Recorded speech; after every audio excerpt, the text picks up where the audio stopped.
On March 17th, OpenAI CEO Sam Altman posted a statement that felt more like a eulogy for the programming profession. He talked about how much effort it used to take to write software character by character, adding that it already feels difficult to remember that world. To the hundreds of thousands of tech workers who lost their jobs in recent years, it didn't sound like progress. It sounded like a dismissal. But the obsolete world he's describing is exactly what the industry is starting to realize it still needs. The push to automate everything is hitting a wall. Today we're looking at why replacing humans with AI is starting to backfire. Everyone is so focused on what the technology can do because the technology is so amazing that they're jumping straight to, and therefore we're going to really quickly see these labor market impacts. I think it's really important to keep in mind there are a lot of things that affect deployment of technology.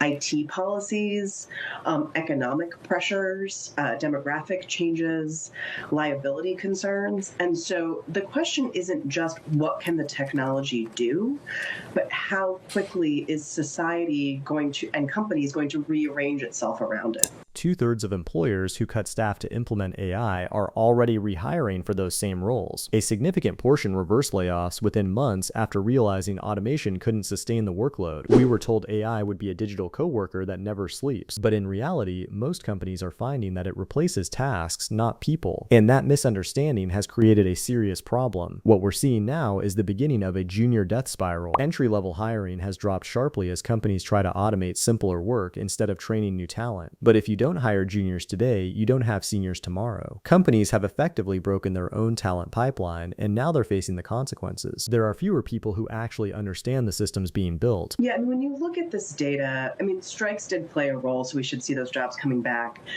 But even if you take the strikes out, about 50% of the job loss was in goods-producing sectors as opposed to private service-providing sectors. So things like manufacturing, construction, mining, and logging.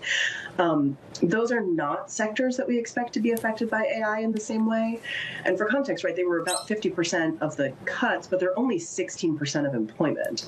And so that doesn't suggest that this is AI. It suggests that you maybe have impacts of tariffs, plus just some general cyclical weakening. At the same time, the rise of AI-generated code is creating a new issue: technical debt. A growing share of code is now produced by AI. On the surface, that sounds efficient. In practice, it often leads to messy, redundant, and poorly structured systems. AI doesn't truly understand architecture. It generates plausible outputs. Instead of simplifying systems, it often adds layers of complexity. Research suggests that while AI can help complete tasks faster, it can significantly increase the long-term cost of maintaining those systems. What looks like a short-term productivity gain becomes a long-term burden. Developers are shifting from building systems to managing and fixing them. And the problems become much more serious when AI moves beyond code and into real-world applications. In healthcare, the use of AI-assisted tools has raised concerns about reliability. Reports have emerged of incorrect outputs and unexpected behavior, highlighting the risks of relying on systems that lack true understanding. This exposes one of the biggest limitations of AI: accountability. When a human makes a mistake, there's responsibility. That person can be trained, corrected, or held accountable. When an AI system fails, the failure happens instantly and at scale, and responsibility becomes unclear. This isn't a new concern. Yeah, one of the things that I've been looking at is how quickly the just composition of jobs in our economy is changing, because we gain and lose jobs all the time. That's a pretty standard part of an economy. And so just because we lose jobs in 1 month, it doesn't mean that we should immediately assume that it's AI-related job loss. But if we're losing jobs predominantly in one sector or a couple of sectors that are unusual that look like AI, that's a signal that maybe this is starting to happen. And that's why, at Budget Lab, we've been tracking this, measure of occupational distribution every month. And it still isn't really flashing anything. I think it's really important to separate out the vibes on AI in the labor market from what's happening in the data. And, I think you're just seeing broad agreement that it's not in the data yet. You just saw a report from Anthropic come out yesterday saying, yeah, we're really not seeing macroeconomic impacts here yet. Decades ago, an old training principle warned that computers should not be trusted with decisions that require accountability. That warning is starting to feel relevant again. Today, some experts describe a growing risk of cognitive surrender, where decision makers rely too heavily on automated systems and stop applying independent judgment. Instead of solving complex problems, organizations risk outsourcing their thinking. And this isn't just happening in small companies. Even major firms have faced issues with AI-generated work producing unreliable or fabricated outputs. In high-stakes environments like law, consulting, and research, these errors can have serious consequences. When even experts struggle to control these systems, it raises an important question: how realistic is it for companies to fully replace human workers with AI? I do think tracking CEO statements is not the ideal way to look at this for a couple of reasons,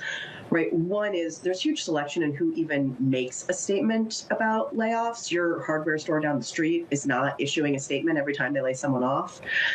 There's selection effects in whose statements get covered, right? The statement from Jack Dorsey was, very eye-catching, and so it got picked up.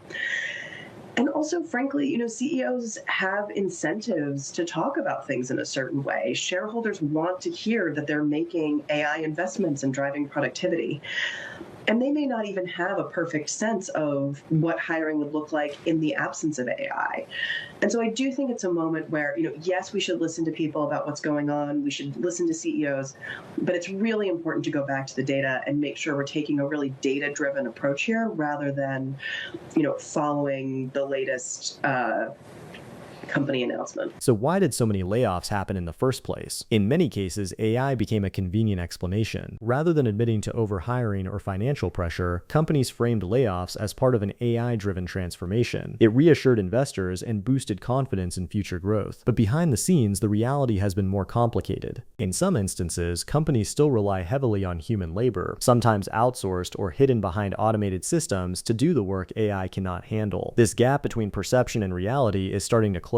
Many organizations are now facing a difficult adjustment. They invested heavily in automation, expecting immediate returns, but measurable productivity gains have been slower to appear. As a result, priorities are shifting. The companies seeing the most success are not the ones trying to replace humans entirely. They are the ones using AI as a tool while reinvesting in experienced professionals who understand how systems actually work. The demand for basic repetitive coding tasks may decline, but the demand for people who can design systems, diagnose failures, and manage complexity is increasing. We are moving out of the phase of blind automation and into a phase of correction. The past few years were driven by expectations that moved faster than reality. Now the industry is adjusting and rediscovering the value of human expertise in the process.